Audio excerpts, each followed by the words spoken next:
You're listening to Bigfoot Society, and I'm Jeremiah Byron. In this show, we go beyond the campfire stories to bring you firsthand encounters from people who say they've seen something impossible, from backwoods trails and remote mountain haulers to quiet farms and crowded highways. The stories come from everywhere, and each one leaves us with more questions than answers. These are the voices of the people who've lived it, so settle in, because today you'll hear another account that just might change the way you see the woods forever. So stay with us. All right, Bigfoot Society, we've got the privilege of talking to Liz today. Liz is a listener from the Pacific Northwest and also retired law enforcement. And she's got a few things that she would like to share that have happened to her on the show today. So welcome to the show, Liz. How are you doing? Thank you. I'm pretty good. Fantastic. It's a good day out here. Hopefully you're having a good day as well. And we were talking a little bit before that, you know, you're just glad to be able to get some of this out there in the air and be able to talk about it. So, yeah, I'm just glad that you're able to. It's not exactly like a conversation starter at cocktail parties, you know? Right. Not your normal ones. Although, yeah, there might be one or two out there, but yeah, your normal ones, I totally get it. I kind of need somebody that I feel like I can talk to or just sort of throw it out there to, and you know, and then I just sort of sit back and go, you know what, if you think I'm a weirdo, so be it. It's no skin off my nose. Absolutely. You just kind of get to the point where, hey, it really happened. It doesn't really matter how the other person feels, you know, it still happened to you at the end of the day. Exactly. But you know, feel free to take us back to where this happened to you, when it happened, and what you were experiencing, and then we'll chat about it afterwards. Okay. So the first couple of experiences happened and were really interesting, but I didn't know what was happening. So I suppose at the time it would have been even worse if I had a clue what was going on or what I was seeing. But like so many people, I think it wasn't until Finding Bigfoot came out in, 2011 or whenever it was, that I kind of started putting things together, and I was like, that's what that was. But anyway, the first thing, and I still don't know what this was, but the first thing that happened would have been in about 1987 or 88, thereabouts. And I grew up on a property outside of Santa Rosa, California, on Santa Rosa Creek. And we had about 5 acres out there. And as soon as I turned 18, I moved to a little studio outbuilding that my father had originally built before he built our house. And so he and my mother had lived in that while we built the house, which was 100 yards away up the hill. Anyway, so it had plate glass windows that overlooked the creek, and there was a flat area that sort of sloped down to the creek bed itself. And so my bed was right in front of those windows, and so I was sleeping one night and I heard something walking around out in front of the windows, which wasn't unusual. I mean, we had deer and whatever, all kinds of critters out there, but it seemed heavier than a deer at the time. And so I kind of made note of, I wonder what that is, or just sort of, okay, there's something wandering around out there. But then I got this sense that there was something looming over me on the other side of the windows. And I just felt, I don't know that I even felt terror so much as evil. So I kind of started to think what it might have been, since I know other people with other experiences kind of describe a feeling of evil. So I was so petrified. I just laid there in a fetal position. My back had already been to the window, and so I just laid there. So I still don't know what that was. I do have memories of having feelings growing up there that there was an area of the property that I just didn't go to by myself. And I had always felt kind of freaked out by it. And that area was behind the studio where I was living. In fact, I never really went back there, even though it was the studio. And there was one area where I would kind of rush to go by to get into the studio, while I lived there. Anyway, so that was that one. And in 1989 or 90, thereabouts, um, my husband and I were driving along the 101, Highway 101, along the Russian River between Cloverdale and Topland. And it was nighttime, maybe the summer nighttime, because the hills were all golden. The hills kind of it was kind of a river valley there, if you will. And so the hills rose fairly steeply one side, I guess it would have been the east side of the highway. And there was road construction going on there at the time. And I remember there was like a pullout there along the river somewhere with a big pile of like road base or gravel or something. And so he pulled off wanting to get frisky. So he pulled off and pulled behind the pile of gravel.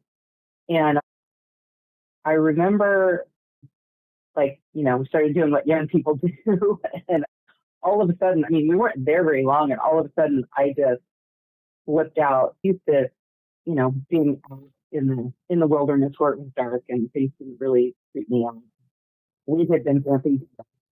So it was not like me at all to feel this panic. And I just said, we got to get out of here now. And he sort of looked at me like, heck is wrong with you? But he agreed. And as we were driving away, I looked up the hill and I could see sort of the storm coming down the hill. It must have been a full moon or close to it, because I think it was dark, but like the hills sort of in the summertime there, they get yellow and the dead grass, and they kind of glow in the moonlight. And so I saw the storm, and I was like, oh, there's a bear. Like, okay, interesting. I've never seen a bear here before. And so it was walking down this fairly steep hill, and then it stood up and continued to walk down the hill on two legs. And then we were by it. So I had no real time to think, what was that? It was, oh, a bear. Oh, wait. It stood up. What is what? And then we were gone. And I had no understanding of what that was at the time, or not even enough understanding to be suspicious of what it was at the time. I was just, the brain just sort of went, wait, huh? And then I sort of put it out of my mind until we saw Finding Bigfoot, and people were talking about the fear. And then I put it together. So that was kind of interesting. The other experience I had before pre-Finding Bigfoot was about 1999 up in the Cloud River. I think we had hiked to Upper, and we were coming back, and there was a row of bushes along the trail, and I had this funky smell. I don't remember now exactly what it was. I was just like overcome with this nasty smell, and I assumed it was a bear, because again, I didn't know any better at the time, and maybe it was, but I had this super creepy feeling of being watched, and so I sort of moved along rather quickly along the trail. I think I was ahead of my dad, who was with me. Anyway, so that was the only other pre-Finding Bigfoot experience. The next thing that happened, I think it would have been about 2012, between 2012 2014 maybe.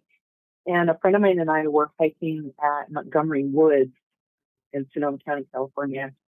And both of us, we heard something off the trail and turned and looked and saw, just out of the corner of our eye before it disappeared, something sort of shuffling around under I guess it would have been a redwood tree. And we both remembered seeing something kind of orangutan colored. So we saw this thing with reddish hair. We just saw it out of our peripheral vision. So it was almost like we saw it out of our peripheral vision. Both of us saw it, but then as we turned to face it, it wasn't there. And we both said, where did that go? What was that? Where did it go? Let's go see what it was. And then as we're sort of tromping off trail to go try and figure out where we had seen it, I said, okay, wait, that's a good idea, because we thought, wait, was that a bear? And, the old, oh, it's a bear. And so we kind of got closer to the area where it had been, and suddenly started thinking, this isn't such a good idea. And turned around and walked back to the trail. But again, it wasn't until I think I had started listening to podcasts about Sasquatch that I even put that together. And so I called her and asked if she remembered what we had seen. And basically she remembered it as I've just told it. But anyway, so I told her, so guess what I think that was? She was kind of weirded out. But anyway, so now, interestingly, it was about that time frame, I believe, where my husband was on a solo camping trip around California and came home from camping and related this incident. He was staying at this campground. It was an RV campground, but there were tents on one side and RVs on the other, and it was pretty late in the season, so he was over in the tent area by himself. And he said at about 2 or 3 in the morning, he woke up to some tremendously loud scream. And it was utterly terrifying. He described feeling it in his chest and wanting to make a run for his truck, but not really being sure that he'd make it. So he just kind of stayed put and was frozen in fear. I think he actually stayed out there a second night. Anyway, and I want to say it happened the second night too, and then he was happy to be leaving. And then, as is typical of a lot of people, we were talking about it, and I said, well, what did it sound like? He goes, well, it kind of sounded like those idiots on Finding Bigfoot. And so I played different sounds for him, and all kinds of other sounds. And I said, so it was a Bigfoot? And he goes, no, I don't know what it was. I don't know what it was. And I'm like, dude. I played, Cougar is it bears and all those things. And then I played Bigfoot call. Yeah, it sounded more like that. I'm like, oh, but you don't know what it was. Okay. You stick to that story. Anyway, so that was his experience. More information that people are gleaning as more people share. Lots of your listeners agree with. Anyway, so in about 2020, we moved to a rural property in Oregon. Oh, actually, while we were in the process of moving, I was staying with a friend in Grants Pass and woke up at 3 in the morning, and I heard a distant, really, really loud call. It was a long ways away, but it was so loud that it was easy to discern, easy to hear. It wasn't faint, but it wasn't thundering, it was super close either. 2020, fall of 2020, we moved to about 60 miles as the crow flies away from Oak Ridge, Oregon. And because I've been listening to all the podcasts and, I know what they do to dogs, and I have dogs, when we got to the property, we were in a small town, but on the outskirts of the town. We were the last street, ridge.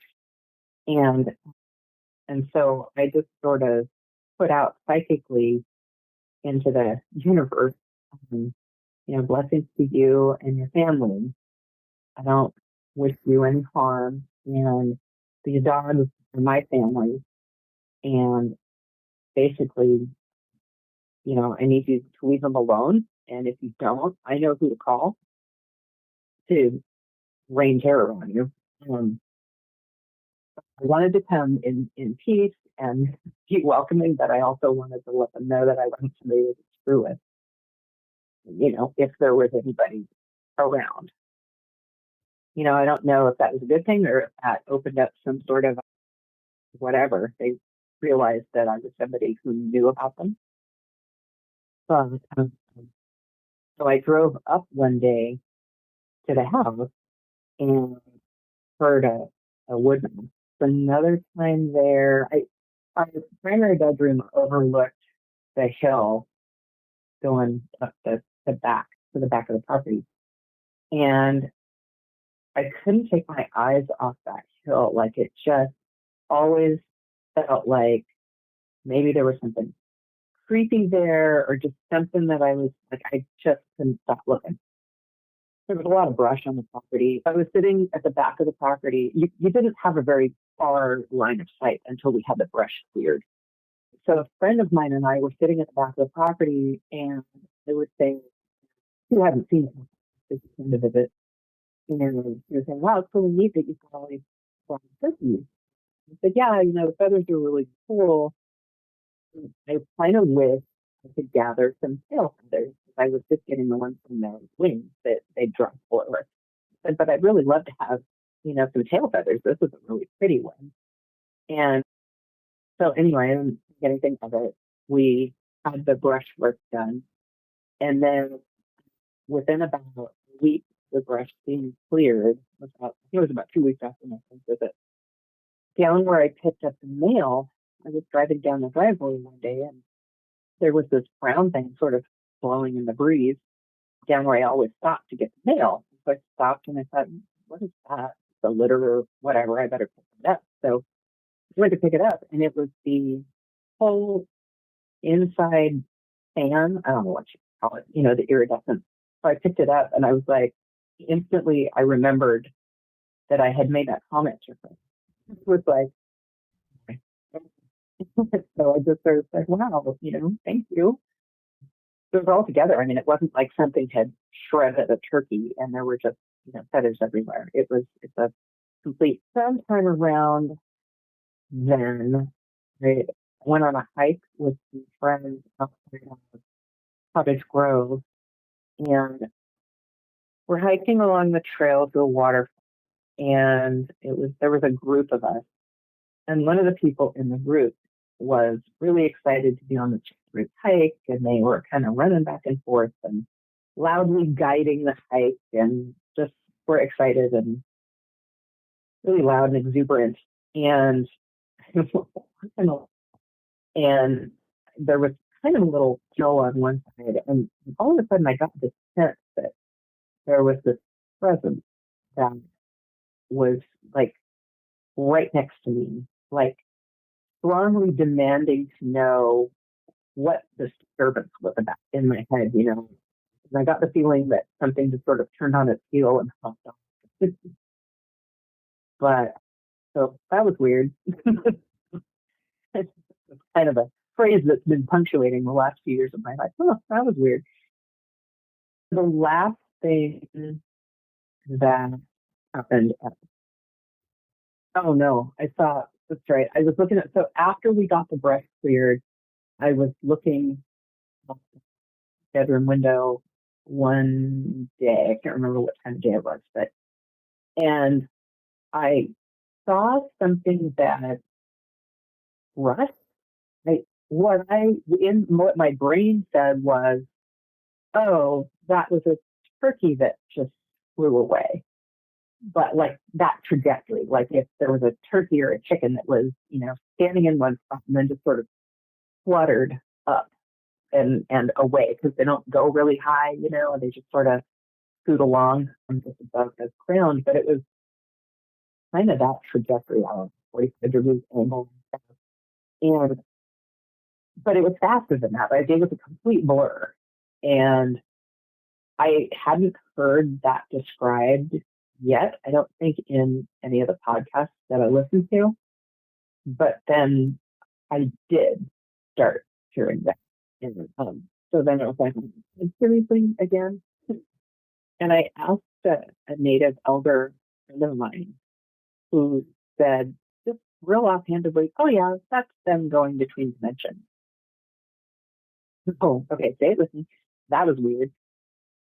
Anyway, so and then the last thing that happened there was my husband was gone. He and my son were on a trip, and I was just going to sleep. And I mean, I don't know what this was. Could have been a dream. I don't know. But my memory is that I was just sort of starting to drift off to sleep. And I had this vision of like the old TV screens that showed the snow and the silhouette of My goodness. So right. how recent again was when you saw the like TV screen with the silhouette? That would have been somewhere around 2022. And then we moved. And I don't have to deal with that anymore. we moved to the city. Oh, okay, gotcha. So you moved to an area in the city now. There's nothing because you're inside city limits and all that. Yeah, well, we're in the larger city in Washington Okay, State. gotcha. So yeah. And then I looked up and I thought, oh great, like the most sightings are in the state of Washington. It's like, oh great, Right. great story. Well, I mean, yeah, you're right. They totally are, and it does depend where you are. But yeah, that state is definitely number one. You said something really quick. I'm pretty much close to a bullseye, but I don't really go out. Gotcha. So I hurt my back. I hurt my back when we were living in Oregon, so I don't hike anymore very far, and so I just sort of stay to the sidewalk and really short hikes that aren't very far out. So, and I certainly don't camp anymore. You had said really quick, and I think you were referring to the Bigfoot when you said it, or Sasquatch. You said these people. Were you referring to them when you said that? Yes. So I'd be interested to know what was it that you meant by when you refer to them as these people. I guess that kind of leads into what is your thinking when you think of Sasquatch, what they are. Yeah, there are people. I'm not an anthropologist, but they're not a monkey. They seem to have a language. They communicate with one another. They communicate with us. So I wouldn't know how else to characterize them. Gotcha. The property where there was a lot of really weird stuff happening or starting to happen. Like you found the turkey feathers in the tail of the turkey feathers, which is really interesting. Did anything ever happen inside the house, or did it seem there's like almost like a barrier where stuff inside you're good, but outside maybe a little weird? Nothing happened in the house. And I've lived in houses where we've had paranormal activity before. So one of us seems to be a magnet for that house. So we didn't have anything happen in the house. There were lots of windows. And so I always kind of felt, and not a lot of window coverings because the windows were big. So I always felt a little creeped out. I kept the blinds drawn as soon as evening hit in my bedroom. But yeah, it felt like there was a barrier. Gotcha. Did the Bigfoot stuff happen first for you, or did the paranormal stuff start to happen first in your life? Yeah, the Bigfoot stuff. I didn't notice any paranormal anything when I was a kid. So my husband is an empath, and I've later had someone tell me that I was also. But I think given my career path and the fact that, if you're in law enforcement, if you are an empath, you have to shut that down real quick. And I definitely shut that down early in my career. So I had kind of, I think my emotions were shut down for a long time, and I had kind of a compartmentalized, way of coping with just life in general. Um, but my emotions were pretty shut down. So I don't know that I would have felt a whole lot. The paranormal stuff that I experienced in our home was years before. It was pretty obvious, and it was, that happened to all of us. Hmm. That we all noticed, including the dog. Oh, wow. Did the Bigfoot activity, did that become more prevalent after you were done with law enforcement, or was that kind of, I'm trying to see if maybe there's, you had shut down being an empath during your law enforcement years, and then I'm guessing there's a point where you retired and then you kind of were able to open that up a bit. Yeah, definitely. I retired in 2015, and so the sightings that I had early on, let's see, my first experience was before I got into law enforcement. The second experience was just about the time I was starting in law enforcement. We had the fear and the hiding, and the others, let's see, the along the McCloud River, that was early in my career. And all of those were really the ones where I felt something, as opposed to, the one that was later in my career, near the end of my career, was a sighting out of the corner of my eye. I didn't get a feeling about anything. It was just a visual, quick visual. So yeah, you make a point that the more close interactions, that I had in more recent years were long after.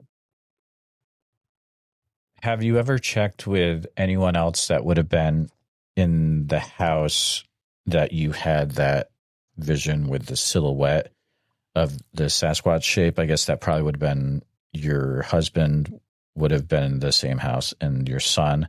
Did you ever check with them to see if they had similar experiences?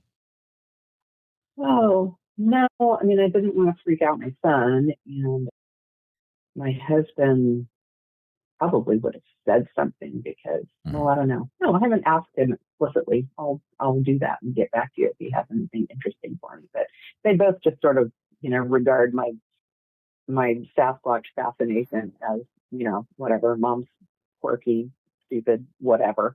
So I don't really talk to them a whole lot about it. I have talked to my kids about them and about other things that they might run into in the woods.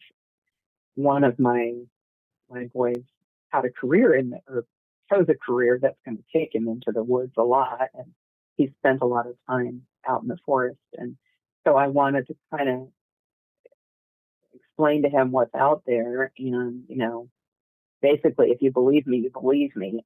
And so we kind of had some conversations about it. He sort of looked at me askance when I started trying to bring it up to him, because he's been out in the woods a lot and didn't have any kind of obvious experience. But then I think he kind of started listening to me a little. And so I think he said he heard a whistle one time that he thought was a little weird. And I'm like, yeah, well, don't whistle back. so, Right. so, and then, so yeah, that was interesting. And then the other one, the younger one, and the older one is pretty interesting. The younger one I know has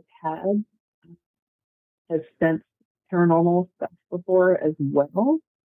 Um, he's kind of a emotionally guarded guy and tends to be pretty down himself. But I know when he was younger, he definitely, we had looked at a house to buy, and he said, "No, I got a creepy feeling in there. Let's not buy that one." Right. And so I was like, "All right, I'm going to listen to that." After we had already had the experience with the paranormal in the other house, I was, certainly going to listen to his advice. But anyway, so, oh my gosh, I'm sorry, I just kind of thought where they're going with that. Anyway, so I talked to him too, and because he wants to go into a line of work that is now going to potentially have him out in the woods. And so I've talked to him about them too. And I think I'm going to say to the first one, look, I've seen one of these things. Don't, like, I'm not just crazy. If I told you I saw a 400-pound, black bear, you'd believe me, right? Right. Yeah. He was like, yeah. So I said, well, I saw one of these things. Here's exactly what I saw. You tell me what it was. And so anyway, so I think they believe me, but they also, like, they're young men. They have to see something to believe it if it's that unbelievable. But I figured, I'm going to tell you about it. And so that if you do say something or have an experience at some point, you'll know what's going on and you'll know how to behave and what to do. And at least as best we know. So, yeah. And I think that's hope for the best. I think that's good that, you're doing that as a mom. I mean, the things are out there, they're going out into the woods. And so you're kind of putting that out there, even though they may look at you a little funny, it's still important to you. And I think that's good that you did that for sure. Did you ever wish you had made another decision? You were talking about the vision of the screen with the silhouette, and you were kind of like, you shut it all down. Do you ever wish that would have played out differently, or do you feel confident in the decision that you made? Just curious. I mean, I won't say I'm not curious, but I don't need to. I don't need to cultivate that relationship. Right. I got you. My life's complicated enough as it is. That's funny. You had mentioned Cottage Grove really quick, which is a really active area. And you mentioned you were out there hiking by a waterfall. Is that, are there any more details you can provide about the area that you were in outside of Cottage Grove? Let me see if I can't remember the name of the trail. I'd be happy to share the name of the trail, but drove by Dorena Lake. Yep. I think. Yeah. And it was a waterfall that I want to say there was a lower and a Bryce Creek Trail, or Bryce Creek. Yeah, Bryce Creek. Okay. So the Bryce Creek Falls, or kind of scrolling, trying to see. I want to say Bryce Creek Trail. Okay. Yep, I see that. Upper and a lower trail or something. I could totally be making that up. But I want to say it was along there somewhere. Okay. Cool. Thank you. And we were hiking to the upper falls. Gotcha. Do you feel good at the place that you are now, where you're in an area where things kind of settle down and you don't have to worry about it? Or do you kind of wish that there was still stuff that you would experience at times? No, I actually kind of had a weird experience the other night, which I hope was a dream, but I don't know what it was. 2 nights ago, I was in bed. I don't sleep really well often. And so I think I was dozing back off, or something had awakened me. I'm not sure. Anyway, and then I thought I heard somebody digging in the garden, which is right behind my wall, my bedroom wall.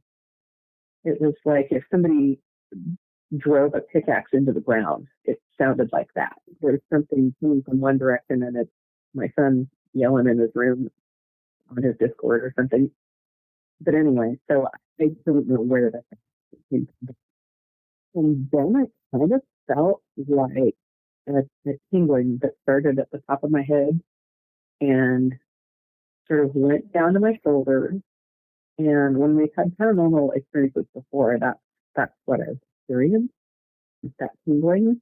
And so I kind of tried to psychically shut it down and say no. And it took for a second and then continued down my body, and I was just sort of paralyzed down. That is extremely interesting. It sounds like you have something in mind that you'll be doing to probably work against those whatever potentially is going on. Do you know the history of the house as well? Yeah, pretty much. I mean, we've got neighbors who've been here since the place was developed. So there's no weird or creepy history or anything. We haven't been having paranormal experiences since we've been here, thankfully. My husband had kind of a little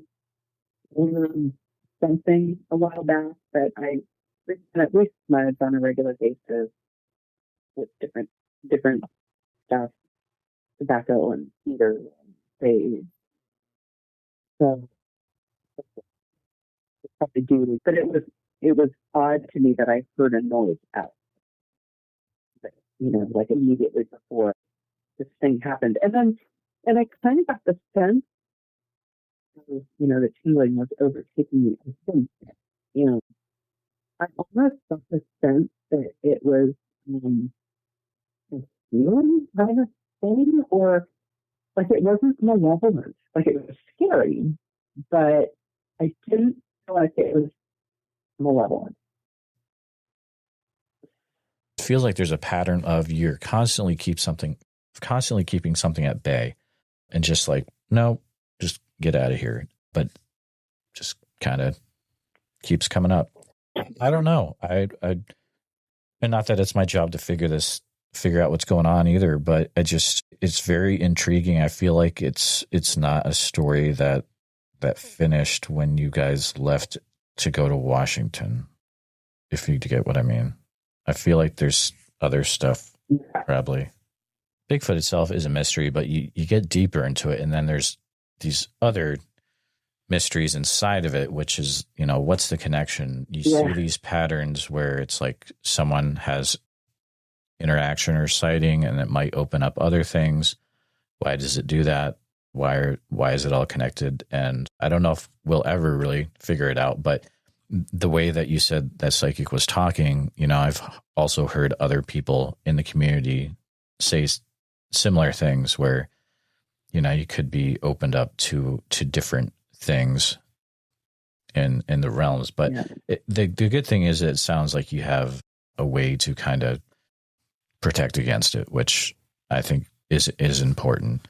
And maybe that'll be different things for different people depending on what your background is. But yeah, Liz, this has been a really, really interesting conversation. Thank you for, walking us through what you've experienced in your life. And I hope it was helpful for you to be able to put everything out there and allow us to listen to it. But I just hope that, things continue to go well for you, and that you continue to have a handle of what is going on. And I want to make sure as well that you were able to share everything that you wanted to share today. Yeah. Really appreciate the chat. Fantastic. If anything else does come up, feel free to reach out. You've got my contact info, and you can always reach out at a later time. I'd love to hear from you again. Sure will. Thank you so much, Jeremiah. You take care. Thank you for listening to this episode of the Bigfoot Society podcast. Every encounter we share reminds us that the world is bigger and stranger than we think, and that the truth is often hiding just beyond the tree line. If you enjoyed this episode, please be sure to subscribe to the channel on YouTube, hit the bell so you don't miss the next episode, and share this with a friend who's into mysteries, monsters, or the unexplained. And if you're listening to us on Spotify or Apple Podcast, please follow the show there and leave us a 5-star positive review, because all that helps more people discover the show. And remember, if you or someone you know has had a Bigfoot sighting, please, I'd love to hear from you. So email me at bigfootsociety@gmail.com and let's start the conversation. If you haven't gotten a chance yet, check out our membership community over at www.bigfootsocietypodcast.com. And that's where you can hear tomorrow's episode today, early and ad-free, and members-only episodes every week. Also, it's a place to connect with other people that are into the Bigfoot subject as much as you are. Thanks again for following along with the Bigfoot Society. Until next time, keep your eyes open, trust your gut, and never stop asking what else might be out there. And see you in the woods.